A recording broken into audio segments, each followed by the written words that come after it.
ਕੁਦਰਤ ਦਾ ਅੰਤ ਕਿਸੇ ਨੇ ਨਹੀਂ ਪਾਇਆ ਤੇ ਬਿਲਕੁਲ ਅੱਜ ਸੱਚ ਸਾਬਤ ਹੋ ਗਿਆ ਜੀ। ਨਿਊ ਸਾਊਥ ਵੈਲਸ ਜਿਹੜਾ ਸੂਬਾ ਹੈਗਾ ਆਸਟ੍ਰੇਲੀਆ ਦਾ, ਸ਼ਹਿਰ ਵਸਿਆ ਜੀ ਕੌਫਸ ਹਾਰਬਰ ਤੇ ਇੱਥੇ ਆ ਕੇ ਇੰਨਾ ਸੋਹਣਾ ਲੱਗ ਰਿਹਾ, ਚਾਰੇ ਪਾਸੇ ਗ੍ਰੀਨਰੀ ਹੈ।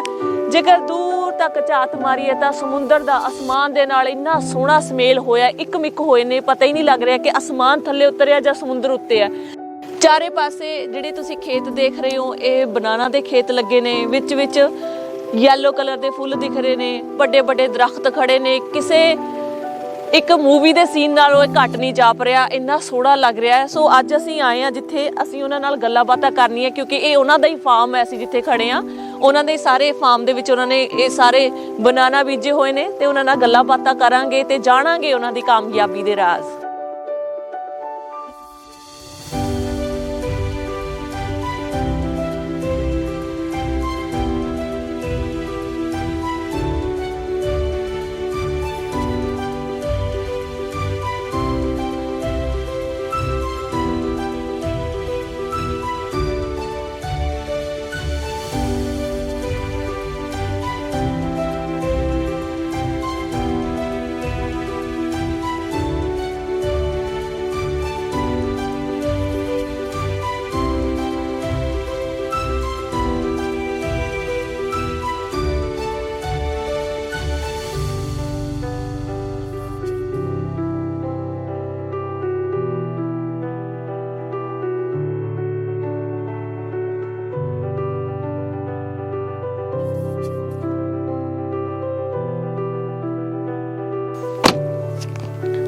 ਲਓ ਜੀ, ਇੰਤਜ਼ਾਰ ਦੀਆਂ ਘੜੀਆਂ ਖਤਮ ਹੋ ਚੁੱਕੀਆਂ ਨੇ ਤੇ ਅਸੀਂ ਕਰਾਂਗੇ ਇੰਟਰਵਿਊ ਉਹਨਾਂ ਦੇ ਨਾਲ ਜਿਨ੍ਹਾਂ ਦੇ ਅਸੀਂ ਤੁਹਾਨੂੰ ਸੋਹਣੇ ਸੋਹਣੇ ਫਾਰਮ ਦਿਖਾਏ ਨੇ। ਤਾਂ ਆਜੋ ਫਿਰ ਮੇਰੇ ਨਾਲ।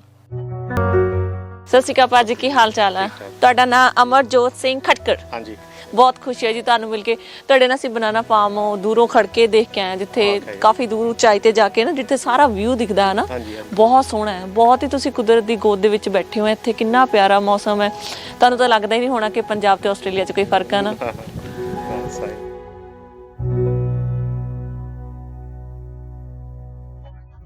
ਸਤਿ ਸ਼੍ਰੀ ਅਕਾਲ, ਨਮਸਕਾਰ ਤੇ ਆਦਾਬ। ਮੈਂ ਹਾਂ ਹਰਜਿੰਦ ਕੌਰ ਮਾਂਗੜ ਤੇ ਤੁਸੀਂ ਦੇਖ ਰਹੇ ਹੋ ਡੋਜ਼ ਟੀਵੀ। ਸਵਾਗਤ ਹੈ ਜੀ ਸਾਰਿਆਂ ਦਾ ਪ੍ਰੋਗਰਾਮ ਪਰਦੇਸੀ ਪੰਜਾਬ ਸੀਜ਼ਨ 3 ਦੇ ਵਿੱਚ। ਮੇਰੇ ਨਾਲ ਮੇਰੇ ਗੈਸਟ ਜੁੜ ਚੁੱਕੇ ਨੇ ਜਿਨ੍ਹਾਂ ਨਾਲ ਅਸੀਂ ਗੱਲਾਂ ਬਾਤਾਂ ਕਰਨੀਆਂ ਨੇ। ਅਮਰਜੋਤ ਖਟਕੜ ਜੀ, ਬਹੁਤ ਬਹੁਤ ਸਵਾਗਤ ਹੈ ਤੁਹਾਡਾ ਪ੍ਰੋਗਰਾਮ ਪਰਦੇਸੀ ਪੰਜਾਬ 'ਚ। ਥੈਂਕ ਯੂ ਬਹੁਤ, ਤੁਹਾਡਾ ਵੀ ਬਹੁਤ ਥੈਂਕ ਯੂ, ਸਾਰਿਆਂ ਦਾ ਇੰਨੇ ਦੂਰੋਂ ਆਏ ਤੁਸੀਂ ਇੰਟਰਵਿਊ ਕਰਨ ਨੂੰ। ਥੈਂਕ ਯੂ ਸੋ ਮਚ ਭਾਜੀ। ਇੰਨਾ ਸੋਹਣਾ ਕੁਦਰਤ ਦੇ ਨਜ਼ਾਰੇ ਆ, ਕੁਦਰਤ ਦੀ ਗੋਦ ਦੇ ਵਿੱਚ ਬਸੇ ਹੋਏ ਹੋ ਤੁਸੀਂ। ਕਿੰਨਾ ਸੋਹਣਾ, ਮਤਲਬ ਕਿ ਮੈਂ ਦੱਸ ਨਹੀਂ ਸਕਦੀ ਕਿੰਨਾ ਚੰਗਾ ਲੱਗ ਰਿਹਾ ਇੱਥੇ ਬੈਠ ਕੇ, ਹਨਾ, ਕਿਉਂਕਿ ਚਾਰੇ ਪਾਸੇ ਕੁਦਰਤ ਦੀ ਜਿਹੜਾ ਨਜ਼ਾਰਾ ਪੇਸ਼ ਹੋ ਰਿਹਾ ਨਾ, ਆਈ ਮੀਨ ਅੱਖਾਂ ਨੂੰ ਦੇਖ ਕੇ ਨੀ ਸੂਦਿੰਗ ਹੋ ਰਹੀ ਆ ਚਾਰੇ ਪਾਸੇ ਦੇਖ ਕੇ ਨਾ। ਅੱਛਾ ਭਾਜੀ, ਇਹ ਦੱਸੋ ਕਿ ਪੰਜਾਬ ਤੋਂ ਤੁਸੀਂ ਕਿੱਥੋਂ ਆ? ਖਾਨਪੁਰ। ਖਾਨਪੁਰ ਕਿਹੜਾ ਡਿਸਟ੍ਰਿਕਟ? ਜਲੰਧਰ ਬੰਗੀ। ਜਲੰਧਰ ਬੰਗੀ। ਇੰਡੀਆ ਤੋਂ ਪੈਦਾ ਹੋਏ ਪੈਦਾਇਸ਼? ਜੰਮਿਆ ਆ। ਅੱਛਾ ਅੱਛਾ, ਇੱਥੇ ਦੇ ਹੀ ਹੋ ਤੁਸੀਂ। ਫਿਰ ਤੁਹਾਡੇ ਮੰਮਾ ਪਾਪਾ ਆਏ ਇੰਡੀਆ ਤੋਂ? ਮੇਰੀ ਮਮ ਵੀ ਇੱਥੇ ਬੋਰਨ ਆ ਤੇ ਡੈਡ ਇੰਡੀਆ ਤੋਂ ਆ। ਮਮ ਡੈਡ ਵੀ ਇੱਥੋਂ ਦੇ ਬੋਰਨ ਨੇ? ਨਾ, ਮੰਮੀ ਬੋਰਨ ਇੱਥੇ। ਅੱਛਾ, ਮੰਮਾ ਬੋਰਨ ਇੰਡੀਆ ਤੋਂ, ਪਾਪਾ ਤੁਹਾਡੇ। ਸਭ ਤੋਂ ਪਹਿਲਾਂ ਫਿਰ ਕੌਣ ਆਇਆ ਸੀ ਇੰਡੀਆ ਤੋਂ ਇੱਥੇ? ਮੇਰਾ ਨਾਨਾ ਆਇਆ ਸੀਗਾ। ਨਾਨਾ ਜੀ ਆਏ ਸੀ? ਫਿਰ ਤਾਂ ਬਹੁਤ ਟਾਈਮ ਹੋ ਗਿਆ ਹਨਾ। ਪਰ ਮੈਂ ਹੈਰਾਨ ਆ, ਤੁਸੀਂ ਇੰਨੀ ਸੋਹਣੀ ਪੰਜਾਬੀ ਕਿੱਦਾਂ ਬੋਲ ਲੈਂਦੇ ਹੋ? ਫਿਰ ਡੈਡੀ ਹੋਣੀ ਸਾਰੇ ਪੰਜਾਬੀ ਬੋਲਦੇ ਘਰੇ। ਅੱਛਾ। ਤੇ ਫਿਰ ਦਾ ਵੀ ਸਿੱਖੇ ਆ। ਤੇ ਨਾਲੇ ਜਿਹੜੇ ਸਾਡੇ ਮੁੰਡੇ ਨਾਲ ਕੰਮ ਕਰਦੇ ਹੁੰਦੇ ਤੇ ਯਾਰ ਵੀ ਸਾਡੇ ਪੰਜਾਬੀ ਬੋਲਦੇ ਆ, ਫਿਰ ਅਸੀਂ ਵੀ ਪੰਜਾਬੀ ਸਿੱਖ ਲਈ ਏਦਾਂ। That's nice, very nice. ਅੱਛਾ, ਫਿਰ ਕਿੰਨੇ ਏਕੜ ਤੁਹਾਡੇ ਕੋਲੇ ਇੱਥੇ ਬਨਾਨਾ ਲੱਗਿਆ ਹੋਇਆ? ਮੇਰੇ ਕੋਲ ਇੱਥੇ 13 ਏਕੜ ਆ ਬਨਾਨਾ। ਅੱਛਾ, ਕੌਫਸ ਹਾਰਬਰ ਦੇ ਵਿੱਚ? ਕਿਧਰੇ ਹੋਰ ਵੀ ਹੈ? ਥੋੜਾ ਜਿਹਾ ਕੌਫਸ ਹਾਰਬਰ ਦੂਜੇ ਪਾਸੇ ਪਹਾੜੀ ਤੇ ਹੈਗਾ ਆ। ਅੱਛਾ, 7-8 ਏਕੜ। ਅੱਛਾ, ਤੇ ਉਹ ਹੁਣੇ ਲਾਇਆ ਆ।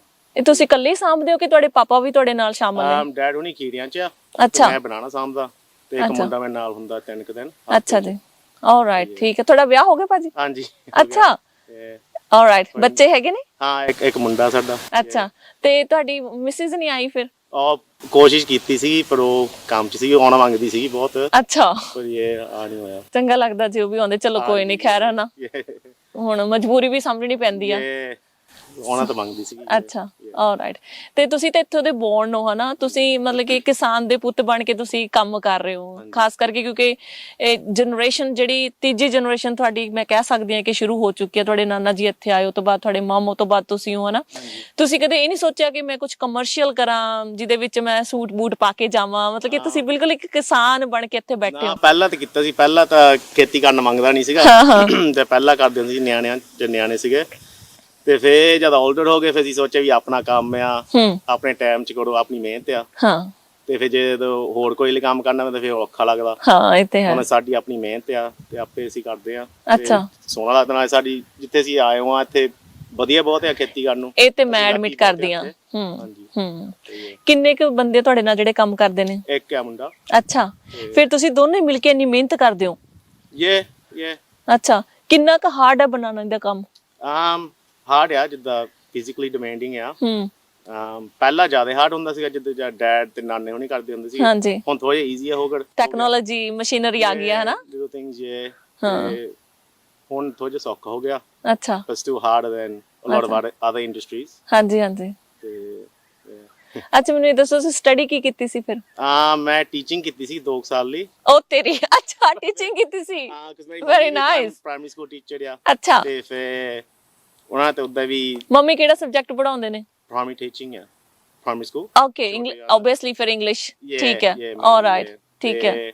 ਉਹਨੇ ਤੇ ਬਹੁਤ ਕੀਤਾ ਸੀ, ਮਾਮੂਨੀ ਨੇ ਵੀ ਪੜ ਲਾ, ਪਰ 2 ਸਾਲ ਲਾ ਕੇ ਫਿਰ ਅਸੀਂ ਆ ਕੇ ਫਿਰ ਖੇਤੀ ਕਰਨ ਲੱਗ ਪਏ। ਅੱਛਾ, ਤੇ ਹੁਣ ਪੂਰਾ ਦਿਲ ਲੱਗਿਆ ਆਪਣੇ ਬਿਜ਼ਨਸ ਦੇ ਵਿੱਚ? ਹੁਣ ਇੰਜੋਏ ਕਰਦੇ ਆ। That's nice. ਤੇ ਤੁਹਾਡੀ ਮਿਸਿਸ ਕੀ ਕਰਦੇ ਨੇ? ਸ਼ੀ ਇਜ਼ ਉਦਾਂ ਹੈਗੀ ਟੀਚਰ ਤੇ ਬੈਂਕ 'ਚ ਕੰਮ ਕਰਦੀ ਸੀ, ਪਰ ਹੁਣ ਰਿਜ਼ੋਰਟ ਤੇ ਲੱਗੀ ਆ ਅੰਕਲ ਹੋਣੀ ਦੇ। ਤੇ because we Gat the baby. ਅੱਛਾ। ਸੋ 2 ਦਿਨ ਉੱਥੇ ਲਾਉਂਦੀ, 2-3। ਹਾਂ। ਤੇ ਫਿਰ ਅਦਰ ਡੇਜ਼ ਨਿਆਣੇ ਨਾਲ। ਅੱਛਾ, ਫਿਰ ਤੁਸੀਂ ਹੁਣ ਫੁੱਲ ਟਾਈਮ ਵਰਕ ਕਰਦੇ ਹੋ ਕਿ ਕਿਸੇ ਦਿਨ ਆਫ ਵੀ ਕਰਦੇ ਹੋ ਕਿ ਬਹੁਤ ਹੋ ਗਿਆ ਯਾਰ ਇੰਨੀ ਮਿਹਨਤ ਕਰ ਲਈ, ਇੱਕ ਦਿਨ ਤਾਂ ਰੈਸਟ ਚਾਹੀਦੀ ਆ? ਕਰਦੇ ਤਾਂ ਹੈਗੇ ਆ ਕੰਮ, ਪਰ ਜੇ ਲੋੜ ਹੈਗੀ ਛੁੱਟੀ ਕਰਨੀ, ਛੁੱਟੀ ਕਰ ਲੈਂਦੇ ਆ। ਜੇ ਹਫ਼ਤੇ ਵੀ ਛੁੱਟੀ ਕਰਨੀ ਪੈਂਦੀ ਹੈ, ਵਿਆਹ ਵੀ ਉਹ ਲਈ ਕਰ ਲੈਂਦੇ ਹਨਾ। ਅੱਛਾ। ਪਰ ਉਦਾਂ ਟਰਾਈ ਕਰਦੇ ਵੀ ਹਰੇਕ ਦਿਨ ਜਾ ਕੇ ਕੋਸ਼ਿਸ਼ ਤਾਂ ਕਰੀਏ ਹਨਾ। ਉਦਾਂ ਘਰ ਬਹਿ ਕੇ ਬੋਰ ਹੋ ਜਾਂਦਾ ਨਾ। ਪੰਜਾਬ ਗਏ ਹੋ? ਗਿਆ ਸੀਗਾ 2-3 ਸਾਲ ਪਹਿਲਾਂ ਭਰਾ ਦੇ ਵਿਆਹ ਲਈ। ਅੱਛਾ, ਕਿਵੇਂ ਦਾ ਲੱਗਿਆ ਪੰਜਾਬ? ਮੈਂ 10 ਦਿਨ ਲਈ ਗਿਆ। ਅੱਛਾ। ਉਦਾਂ ਹੀ ਸੋਹਣਾ ਸੀ, ਪਰ ਅਸੀਂ ਫਿਰ ਸ਼ਹਿਰ 'ਚ ਰਹੇ ਸੀਗੇ, ਅਸੀਂ ਪਿੰਡ ਨਹੀਂ ਰਹੇ ਉਸ ਟਾਈਮ। ਅੱਛਾ। ਉਦਾਂ ਪਿੰਡ 'ਚ ਜ਼ਿਆਦਾ ਜੀ ਲੱਗਦਾ, ਪਰ ਅਸੀਂ ਫਿਰ ਵਿਆਹਾਂ 'ਚ ਹੀ ਫਸੇ ਰਹੇ, ਫਿਰ ਇੰਜੋਏ ਨਹੀਂ ਕਰ ਹੋਇਆ। ਜੀ ਸ਼ਾਪਿੰਗ ਕਰੀ ਗਏ ਹਨਾ 2 ਹਫ਼ਤਿਆਂ ਲਈ। ਇਨ ਫਿਊਚਰ ਜਾਣਾ ਮੰਗਦੇ ਹੋ ਪੰਜਾਬ?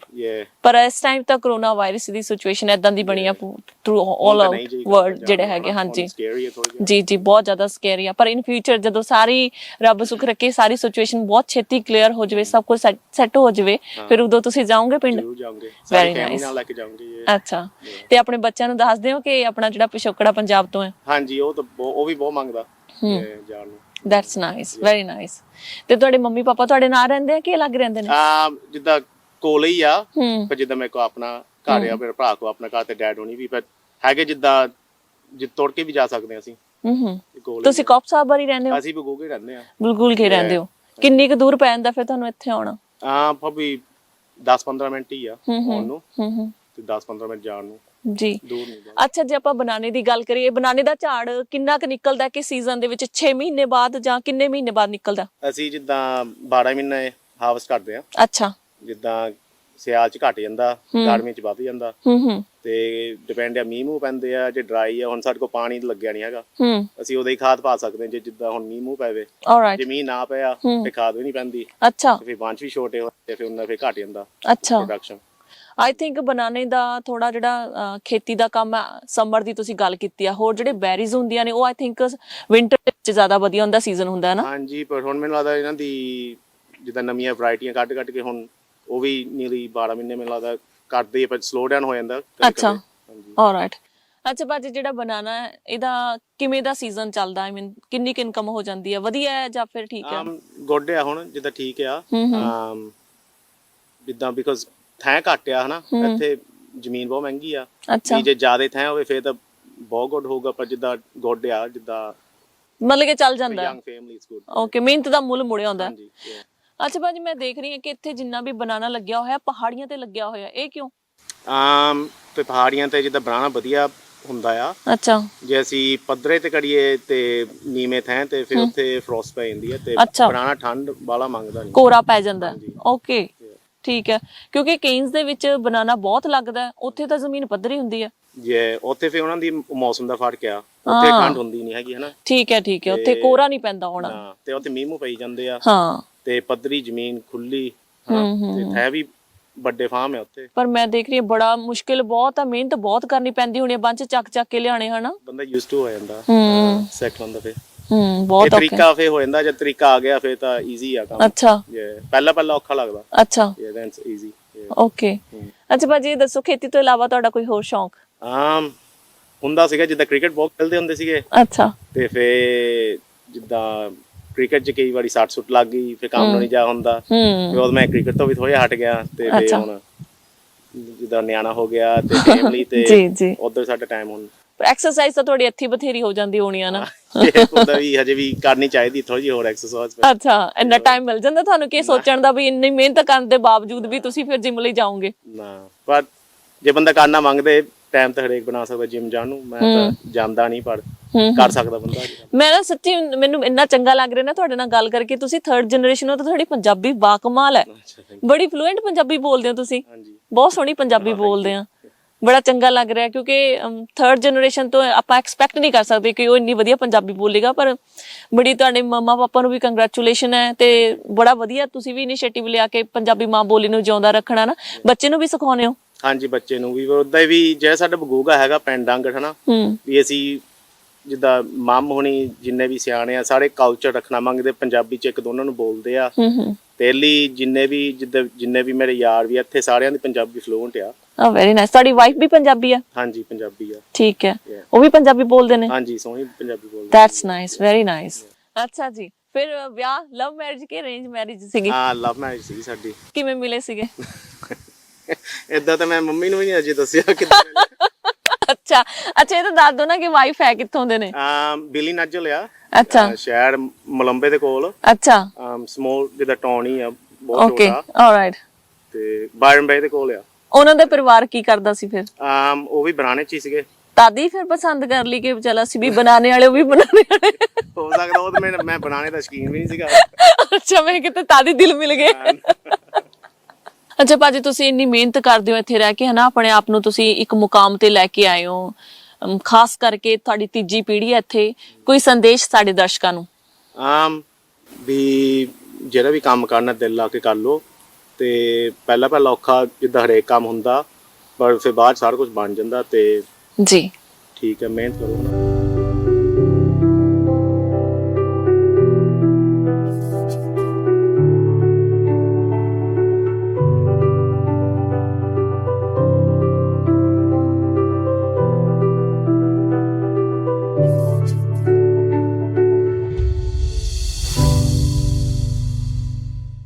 ਦੂਰੋਂ ਤਾਂ ਮੈਂ ਬਨਾਨਾ ਬਹੁਤ ਦੇਖ ਲਿਆ ਨਾ, ਤੁਸੀਂ ਮੈਨੂੰ ਥੋੜਾ ਜਿਹਾ ਅੰਦਰ ਸੈਰ ਕਰਵਾ ਦੋਗੇ? ਦੇਖਣਾ ਮੈਂ ਬਨਾਨੇ ਦੇ ਬਾਗ ਕਿੱਦਾਂ ਦੇ ਕੋਲ ਜਾ ਕੇ ਲੱਗਦੇ ਨੇ। ਆ ਜਾਓ। ਚਲ, ਜਿਵੇਂ ਬਹੁਤ ਜ਼ਿਆਦਾ ਉਚਾਈ ਆ ਫਿਰ ਵੀ ਮੋਢੇ ਤੇ ਰੱਖ ਕੇ ਲੈ ਕੇ ਆਉਨੇ ਹੋ, ਇੰਨੇ ਭਾਰੇ। ਓ ਮਾਈ ਗॉड। ਤੇ ਆਹ ਤੁਸੀਂ ਆ ਥੱਲੇ ਜੇ ਕਿਉਂ ਬੰਨੇ ਹੋਏ ਆ ਸਾਰੇ ਉਹਨਾਂ ਨੂੰ? ਹਾਂਜੀ, ਆ ਜਿਹੜੇ ਉੱਤੇ ਬੋਰੀਆਂ ਬੰਨੀਆਂ ਹੋਈਆਂ ਨੇ ਉਹਨਾਂ ਨੂੰ? ਉਹ ਬੈਗ ਪਲਾਸਟਿਕ ਦੇ। ਹਾਂ। ਉਹ ਫੇ ਮੌਸਮ ਤੋਂ ਵੀ ਬਚਾ ਤੇ ਚਿੜੀਆਂ ਤੋਂ ਵੀ।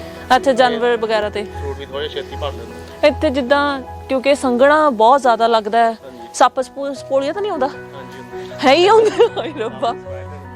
ਅੱਛਾ, ਬਸ ਸ਼ੇਰ ਤੇ ਹਾਥੀ ਨਹੀਂ ਹੁੰਦੇ। ਚਲੋ, ਤਾਂ ਵੀ ਬਚਾਏ। ਪਰ ਸੱਪ ਜਿਹੜੇ ਕਹਿੰਦੇ ਆ ਵੀ ਇੱਥੇ ਜ਼ਿਆਦਾ ਜ਼ਹਿਰੀਲੇ ਨਹੀਂ ਹੁੰਦੇ ਹਨਾ, ਸਪਾਈਡਰਸ ਵੀ ਦੰਦੀ ਵੱਢਦੀਆਂ ਨੇ, ਫਿਰ ਉਹਨਾਂ ਤੋਂ ਕਿੱਦਾਂ ਬਚਾ ਕਰਦੇ ਹੋ ਤੁਸੀਂ? ਅਸੀਂ ਬਸ ਆਪਣਾ ਜੇ ਹੋਇਆ ਅਸੀਂ ਬਸ ਕੰਮ ਕਰਨਾ। ਹਾਂ, ਮਾਝੇ ਪਾਸੇ ਨੂੰ ਕਰ ਦੇਣਾ ਤੇ ਨਿਕਲ ਜਾਂਦੇ ਨੇ। ਉਦਾਂ ਹੀ ਕੁਝ ਕਹਿੰਦੇ ਨਹੀਂ ਹੁੰਦਾ। ਅੱਛਾ, ਤਾਂ ਵੀ ਸ਼ੁਕਰ ਆ ਫਰੈਂਡਲੀ ਨੇ ਹਨਾ। ਕਹਿੰਦੇ ਹੁਣੇ ਕੰਮ ਕਰਦੇ, ਕਾਹਨੂੰ ਤੰਗ ਕਰਨ ਨਿਕਲੇ ਜਾਂਦੇ। ਓਕੇ, ਬਹੁਤ ਹੀ ਵਧੀਆ। ਅੱਛਾ, ਮੈਨੂੰ ਦਿਖਾਓ ਤਾਂ ਕਿੱਦਾਂ ਕੱਟਦੇ ਆ ਫਿਰ।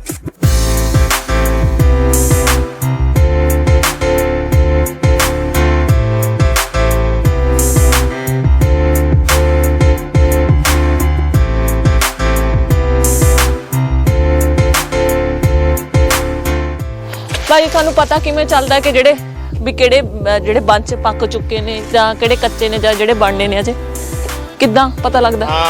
ਅਸੀਂ ਪੱਕੇ ਤੇ ਭੇਜਦੇ ਨਹੀਂ, ਵੀ ਅਸੀਂ ਪੱਕਣ ਤੋਂ ਪਹਿਲਾਂ ਹੀ ਭੇਜਨੇ ਆ। ਅੱਛਾ, ਤੇ ਅਸੀਂ ਰੰਗ ਇੱਲੀ ਰੱਖਿਆ ਵੀ ਸਾਨੂੰ ਪਤਾ ਵੀ ਅੱਜ ਕਿਹੜਾ ਰੰਗ ਕੱਟਣਾ। ਤੇ ਬੈਗ ਉਸੇ ਕਰਕੇ ਲਾਏ ਹੋਏ ਨੇ ਫਿਰ ਸਾਰੇ ਨਾਲ ਦੇਖਣਾ ਪਵੇ।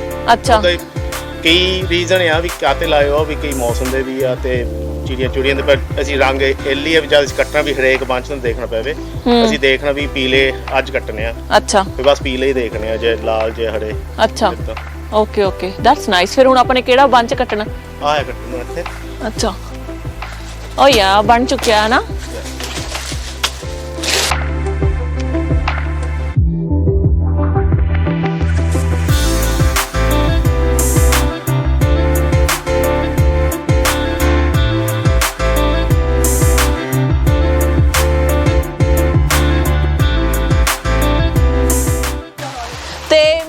बड़ा असरदायक ਹੁੰਦਾ ਹੋਣਾ ਬਣਾਉਣ ਲਈ, ਹੈ ਨਾ? ਹਾਂਜੀ। ਆ ਕਿੰਨਾ ਕੁ ਭਾਰੀ ਆ ਬੰਚ? ਆ ਹਲਕਾ ਹੀ ਆ ਵੀ। ਦਿਖਾਇਓ ਤਾਂ ਕਿੰਨਾ ਕੁ ਹਲਕਾ, ਦੇਖਾਂ ਮੈਂ ਮਾੜਾ ਕੈਰੀ ਕਰਕੇ। ਓਏ ਮਾਮਾ, ਉਹ ਤੇਰੀ ਇਹਨੂੰ ਹਲਕਾ ਕਹਿ ਰਹੇ ਹੋ ਤੁਸੀਂ? ਓ ਮਾਈ ਗॉड, ਨਹੀਂ ਭਾਈ ਮੇਰੇ ਤੋਂ ਨਹੀਂ ਚੱਕਿਆ ਜਾਣਾ ਹੈਗਾ। ਕਹਿੰਦੇ ਹਲਕਾ ਹੀ ਹੈ। ਮੈਂ ਮਾਈ ਗॉड, ਇਹ ਤਾਂ ਹੋਣਾ 15-20 ਕਿਲੋ ਦਾ ਇੱਕ। ਤੇ ਇਦਾਂ ਦੇ ਫਿਰ ਤੁਸੀਂ ਪਤਾ ਨਹੀਂ ਕਿੰਨੇ ਕੁ ਬੰਚ ਚੱਕ ਕੇ ਲੈ ਕੇ ਆਉਂਦੇ ਹੋਣੇ ਆ ਨਾ, ਇੰਨੀ ਉੱਚੀ ਉੱਚੀ ਵੀ ਨਾ। ਅਸੀਂ ਯੂਜੂਅਲੀ ਰੋਬਾ ਨਾਲ ਲਾ ਦਈਦਾ ਵੀ ਜਿਆਦਾ ਦੂਰ ਨਾ ਤੋੜਨਾ ਪਵੇ। ਓਕੇ ਓਕੇ, ਠੀਕ ਹੈ, ਚੱਲੀਏ ਆਪਾਂ ਕਿਉਂਕਿ ਮੀਂਹ ਬਹੁਤ ਜ਼ਿਆਦਾ ਆ ਗਿਆ। ਚਲੋ ਚਲੋ ਚਲੋ।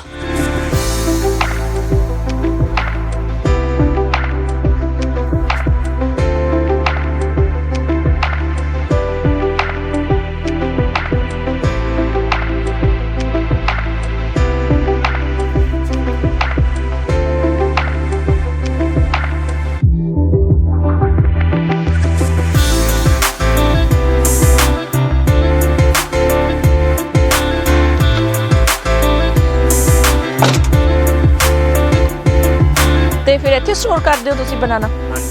ਅੱਛਾ,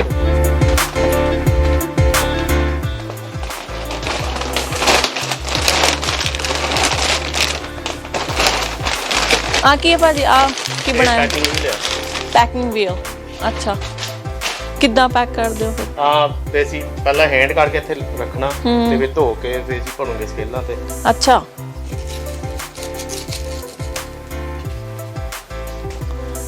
ਵਾਓ। ਇਹਨੂੰ ਪੱਕਣ ਲਈ ਕਿੰਨਾ ਟਾਈਮ ਲੱਗਦਾ? ਅਸੀਂ ਵੀ ਮਾਰਕੀਟ ਨੂੰ ਭੇਜ ਦਿੱਤਾ। ਅੱਛਾ, ਐਵੇਂ ਗ੍ਰੀਨ ਬਣਾਣਾ ਹੀ ਇਦਾਂ ਹੀ? ਤੇ ਫਿਰ ਉਹ ਆਪੇ ਪਕਾਉਂਦੇ ਆ। ਕੀ ਕੁਝ ਮਸਾਲੇ ਲਾ ਕੇ ਪਕਾਉਂਦੇ ਹੋ? ਗੈਸ ਕਰਦੇ ਆ। ਅੱਛਾ, ਇਹ ਜਦੋਂ ਉਹਦੇ ਤੇ ਲੱਗੇ ਹੁੰਦੇ ਨੇ ਆਪਣੇ ਬੰਚ, ਜਿੱਦਾਂ ਦਰਖਤ ਤੇ ਲੱਗਿਆ, ਉਦੋਂ ਨੈਚੁਰਲ ਨਹੀਂ ਪੱਕਿਆ ਹੋਇਆ ਚੰਗਾ ਲੱਗਦਾ? ਨਾ, ਫਿਰ ਉਹ ਮਾਰਕੀਟ ਤੱਕ ਨਹੀਂ ਪਹੁੰਚੂਗਾ ਫਿਰ ਜਦ ਤੱਕ ਫਿਰ ਗਲ ਜਾਣਾ। ਹਾਂ, ਇਹ ਵੀ ਆ ਨਾ। ਹਾਂ,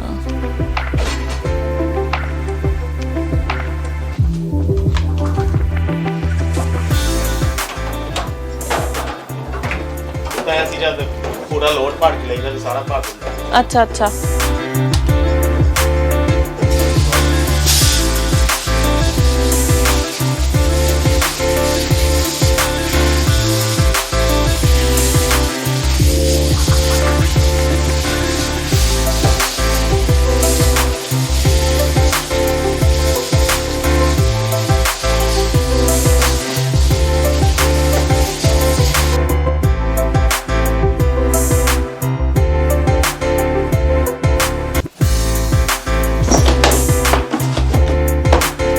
ਮਾਈ ਗॉड ਭਾਈ, ਤੂੰ ਤਾਂ ਸੈਕਿੰਡ ਵੀ ਨਹੀਂ ਲਾਇਆ। ਮੈਂ ਦੇਖਾਂ ਕਰਕੇ ਕਿੱਦਾਂ ਕਰਨਾ, ਕਿੱਦਾਂ ਸੀਗਾ ਪਹਿਲਾਂ ਇਹਨਾਂ ਨੂੰ ਕਰਨਾ।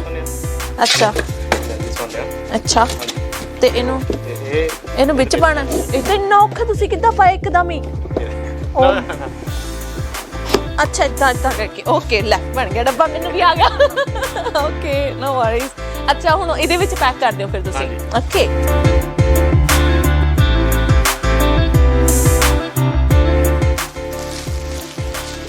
ਪਲਾਸਟਿਕ। ਅੱਛਾ,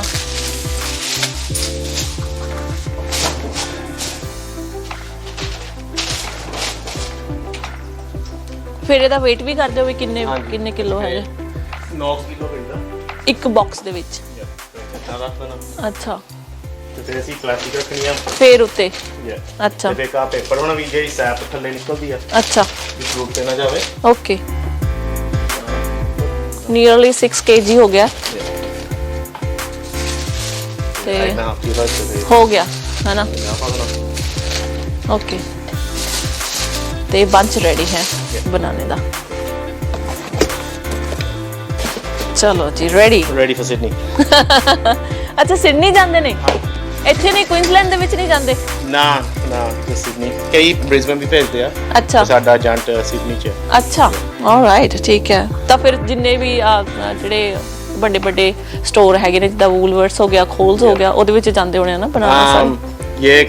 ਕਿਸ ਛੋਟੇ ਜਿਹੜੇ ਸਮਾਲਰ ਬਿਜ਼ਨਸ ਵਾਲੇ ਉਹ ਵੀ ਲੈਂਦੇ? ਬਹੁਤ ਵੱਡੇ ਫਾਰਮ ਬਣੇ ਉਹਨਾਂ ਦੇ ਤਾਂ ਆਟੋਮੈਟਿਕਲੀ ਜਿੱਦਾਂ ਵੂਲਵਰਟਸ ਦੇ ਜਾਂਦੇ, ਸਾਡੇ ਵੀ ਜਿੱਦਾਂ ਛੋਟੇ ਦੁਕਾਨਾਂ ਦੇ ਆ। ਅੱਛਾ ਜਿਹਨਾਂ ਕੋਲ ਜ਼ਿਆਦਾ ਬਣਾਉਣਾ ਉਹਨਾਂ ਦੇ ਫਿਰ ਵੱਡੇ ਸੁਪਰਮਾਰਕਟ ਨੂੰ ਜਾਂਦੇ। ਅੱਛਾ ਵੈਰੀ ਨਾਈਸ, ਚਲੋ ਗੁੱਡ ਹੈ।